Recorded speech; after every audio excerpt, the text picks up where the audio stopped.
Le premier sentiment et qui est le plus important à travers la semaine qu'on vient de vivre, c'est ce que j'ai dit aux garçons, c'est que ils peuvent être contents du match de ce soir et d'avoir fait le job et d'avoir montré le visage qu'ils ont montré. Euh, Bien évidemment qu'on n'avait pas notre destin entre nos mains, mais il aurait été terrible de pouvoir vivre cette journée en se disant bah, ça s'est passé sur le terrain du PFC ou sur le terrain de Lens et nous de pas d'avoir des regrets. Et compte tenu de l'équipe, du fait qu'elle soit aussi jeune, de s'imposer là, dans ce contexte et de cette manière-là, je pense qu'ils peuvent être contents et en tout cas je suis très content pour eux. Après, bien sûr que c'est une déception pour nous parce que le verdict il tombe de ne pas jouer les barrages et on n'est pas dans nos objectifs, bien évidemment. Mais ça se joue pas ce soir. Et des déceptions, on en a eu parce que sinon on serait plus haut. Mais pour moi, en tout cas, c'était important que l'équipe laisse cette image-là et soit capable de faire ce genre de prestations. C'est quoi le sentiment sur l'ensemble de ces 2 années à essayer d'accrocher la montée en Ligue 1, d'échouer à chaque fois à 6 et 7e place, sans parler juste du match de ce soir, mais le sentiment qui émerge après les deux années là. C'est de la déception. C'est de la déception parce que y a un énorme travail d'accompli, il y a beaucoup d'engagement, il y a beaucoup d'énergie, il y a plein de choses qui sont mises en place. Et à l'image de ce que vous avez pu voir ce soir, il y a pour moi une dynamique de club, mais qui aujourd'hui est pas suffisante pour atteindre des objectifs qui sont élevés. Ça montre aussi que la Ligue 2, je ne l'avais pas connue en tant que joueur, mais que c'est un championnat qui est très compliqué, très difficile.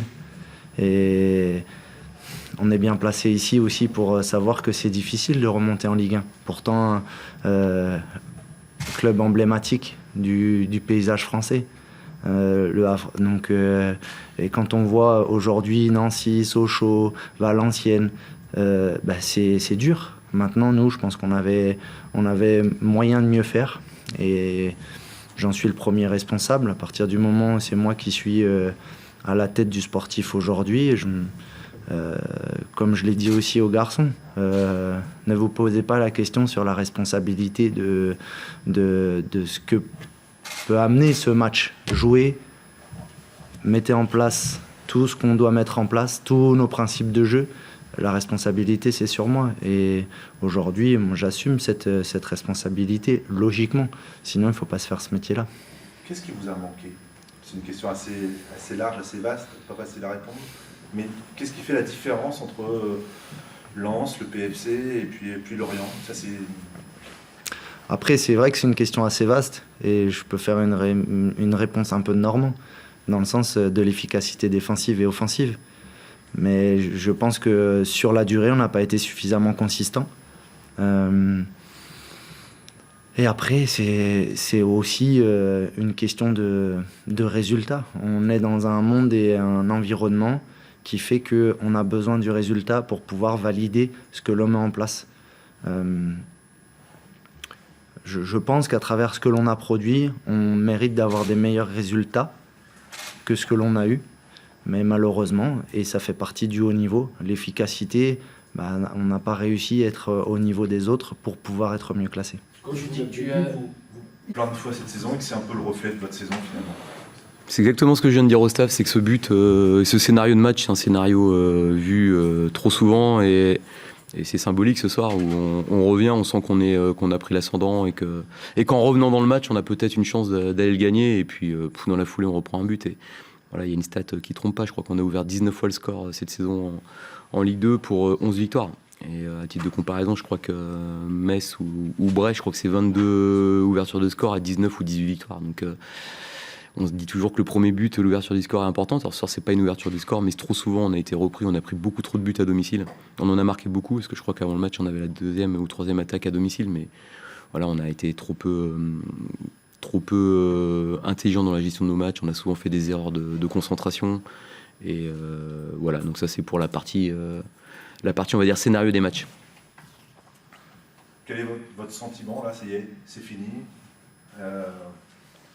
Bon, les fins de saison, c'est toujours des sentiments, voilà, qui s'opposent. Il y a la fin de saison, il y a les vacances, mais en même temps, c'est un peu le grand vide derrière, parce que quand on est entraîneur, on est vraiment programmé d'ailleurs jusqu'à la dernière minute. On se rend même pas compte qu'après, il n'y a plus rien, parce qu'on est tellement pris dans une routine et dans une routine de préparation de match avec des séances qui s'enchaînent, des préparations de match. C'est très long une saison.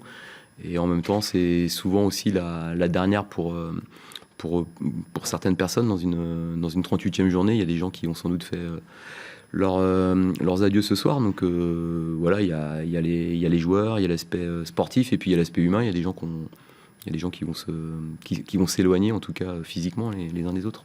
Mais vous êtes frustré, vous êtes amer, vous êtes... Non, je suis très déçu de la saison parce que l'année dernière, on a pris l'idée principale, c'était d'essayer de surfer sur les 66 points qu'on avait pris parce que c'était le record de points du HAC et ça reste le record de points du HAC depuis la redescente sur 10 saisons de Ligue 2.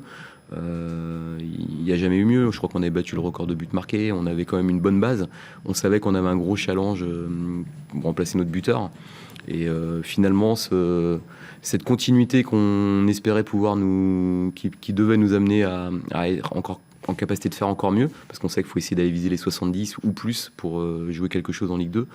On n'a pas su le faire parce qu'on a manqué de régularité, on a manqué de choses qui normalement doivent appartenir aux équipes qui ont de l'ambition pour jouer le haut de tableau et notamment cette solidité qui est un peu notre marque de fabrique. Et on a eu beaucoup de difficultés. Voilà, ce soir, on voit sur le terrain, il y a Hamel, Claude Maurice en face, c'est 18 et 13 ou 14 buts, je sais plus. Notre meilleur buteur, il finit à 8. Bon, donc voilà, quand on dit ça, on a dit beaucoup de choses. Mais malgré tout, à 3 matchs de la fin, on était encore dans l'espoir d'aller chercher les playoffs. Ça aurait été à l'arrache. Mais on a lâché dans les derniers instants de la saison et ça reste une déception. Oswald nous a parlé de l'incertitude ces derniers jours qui entoure la fin de saison et la prochaine. On a moins parlé de l'émotion, mais il y a au moins, en effet, vous venez de l'évoquer, mais il y a au moins 6 joueurs minimum qui a priori vont partir. Je reparlerai après du staff mais, que vous avez évoqué ces derniers jours, mais au moins 6 joueurs, pas des moindres pour certains. Comment était le vestiaire, comment était l'ambiance par rapport à ça? Un Alexandre Bonnet qui a fait 10 saisons, un Moukoudi qui part sans jouer, enfin voilà, comment était l'ambiance par rapport à ça? Il y a des émotions ce soir. Oui, il y a de l'émotion parce que les joueurs, alors on peut reprocher et critiquer les résultats à juste titre par rapport à notre saison. Mais c'était un groupe qui vivait très bien et malheureusement c'est ce que je leur ai souvent dit dans la saison, cette qualité de relation entre les uns et les autres normalement doit permettre de prendre beaucoup plus de points et s'accrocher dans les moments plus difficiles et on a eu souvent des difficultés à retranscrire cette qualité de vie de groupe sur le terrain et dans nos résultats.